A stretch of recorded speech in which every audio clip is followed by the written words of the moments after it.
നമ്മൾ ബൈസെപ്സിന് വേണ്ടിയുള്ള ഒരു ചിന്നപ്പ് ചെയ്യാൻ പാടുള്ളൂ. സാധാരണ ചിന്നപ്പ് എന്ന് പറയുമ്പോൾ നമ്മൾ ഇങ്ങനെ എടുക്കണേ, കൈ ബാക്കോട് ഇങ്ങനെ പോകും. അപ്പോൾ നമ്മുടെ ബാക്കിലോട്ട് പോകുമ്പോൾ നമ്മുടെ ബാക്ക് മസിലും കൂടി വർക്ക് ചെയ്യും. നമ്മൾ ചെയ്യാൻ പോകുന്ന വെച്ചാൽ ഇങ്ങനെ ക്ലോസ് ഗ്രിപ്പ് പിടിച്ചിട്ട് നമ്മുടെ ഉള്ളിലേ വരാൻ പാടുള്ളൂ.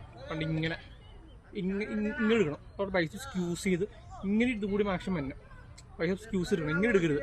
തല മുകളിലെടുത്ത് നോക്കണ്ട. ഏകദേശം ഇവിടം വരെ വന്നത് ഞാൻ കാണിച്ചു തരട്ടോ. സെറ്റായിട്ട് ബൈസെപ്സ് കിട്ടും. നഞ്ഞിരിക്കണോണ്ടേ ഗ്രിപ്പ് പിടിക്കാത്ത ബുദ്ധിമുട്ടായിരിക്കും. സാധാരണക്കാളും വലുതായിട്ടത് പിടിക്കാൻ ഒരു പാടാണ്. അതിന് പാടെ ചെയ്യുക. സാധാരണ ജിമ്മില് എളുപ്പമാണ്. ഈ ആദ്യത്തെ എടുത്തതിന് സൈഡിലേക്ക് വേണോട്ടോ കാണിക്കാൻ.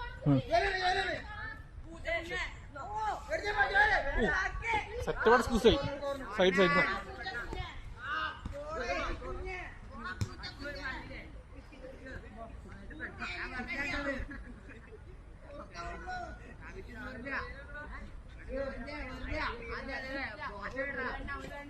സെറ്റപ്പാട് സ്ക്യൂസ് ആണ് കേട്ടോ. ഇങ്ങനെ മുന്നേ ഇങ്ങനെ പോരുത്. അപ്പോൾ ബാക്കിനോട്ടുള്ളൂ. മനസ്സിലായോ?